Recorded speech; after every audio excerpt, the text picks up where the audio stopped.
Today with Joe Nash.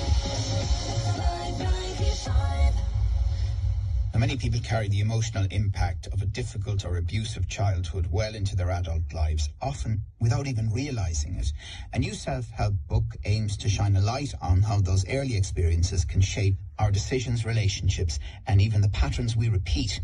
Dr. Annette Hunter, medical doctor and author of Your Childhood is Over, No It's Not, joins us to talk about why so many find themselves stuck in cycles of emotional difficulty. And you're very welcome, Annette. Good morning to you. Hello, Joe. How are you? So, what led you to write this book and explore the idea that childhood experiences continue to influence us long after we think we've outgrown them?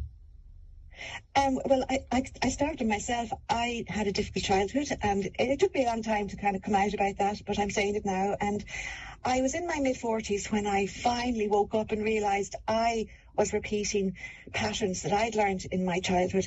And what I was doing, Joe, was I kept inviting abusive or toxic situations back into my life. So my personal life was a disaster. It was a catalogue of disasters, and I was quite ashamed. I hid away for a long time, but with the help of a good therapist, I was able to learn that I was under the control of what's called repetition compulsion. Now, that sounds very complicated, and it is, and it's a psychological term, and I don't tend to remember it because I'm not a psychologist, so I prefer to call it a toxic, sinister, hidden force. And it's hidden because it's all in our subconscious mind. We don't even know it's there, and yet it's dictating everything we do. And the bottom line is, if you had a difficult childhood, say an abusive childhood or a toxic childhood, that's your normal. That becomes what you consider normal. And as you grow up, you will actually gravitate to what feels normal, because it's just the way you're programmed. That's just the way we are. We can't do anything about it. So a difficult childhood is invariably going to mean a difficult adulthood. And it's really sad because it doesn't have to be like that. Right. So that's why I wrote it. So a lot of listeners might wonder, from what you've just said there about programming and the like, is change actually possible in adulthood? Oh God, yes, it is. It is. And the most important thing about what I'm trying to write about here is, once people realise that they're repeating old patterns and they're still inviting abuse or toxic situations into their life, once they realise they're doing that, they can stop it.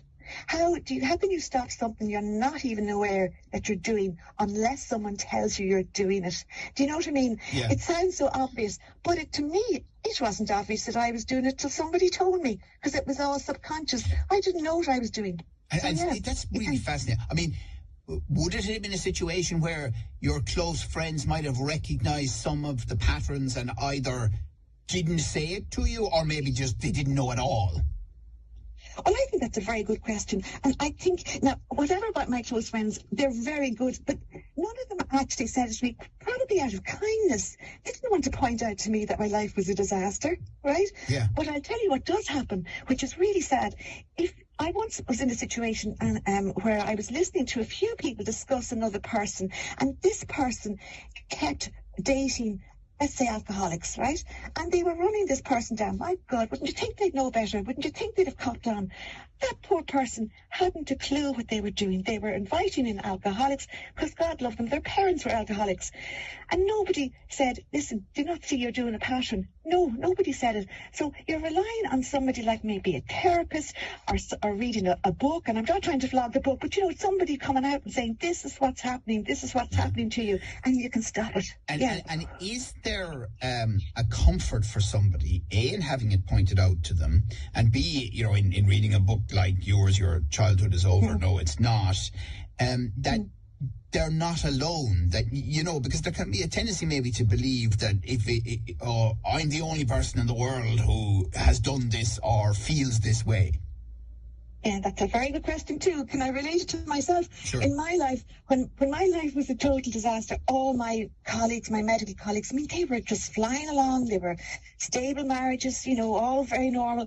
And there was me. I was embarrassing the way my life was. And I did feel very alone. I felt a freak. I did. I just felt so ashamed. And like I said, I hid away.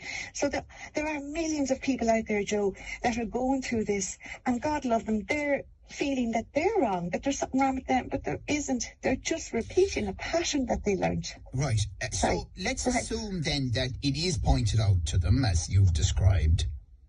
Mm-hmm. I assume, and tell me if I'm wrong, that there's still an awful lot of hard work in breaking the patterns.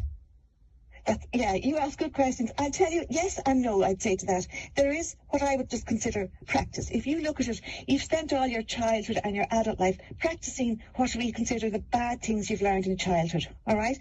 All you have to do now that you're aware of what you're doing is flip it.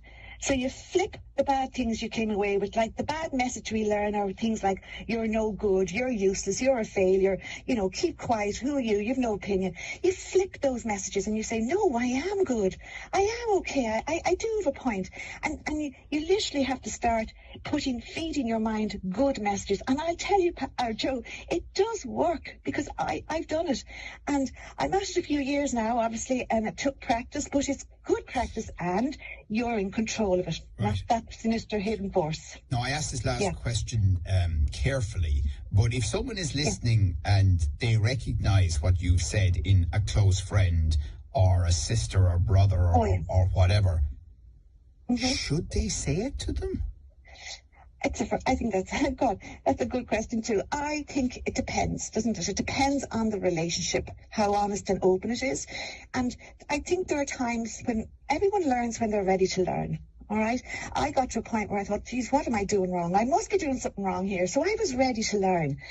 You need to be careful, because if someone's not ready to learn, they're going to reject it.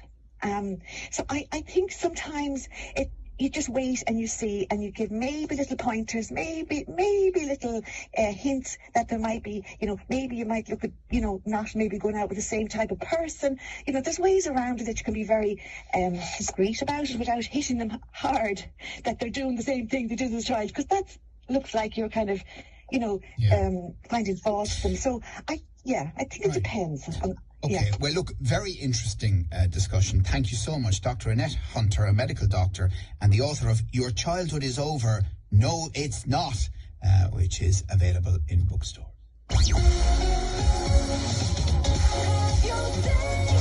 Call us now on 061 419595. Limerick Today with Harvey Norman.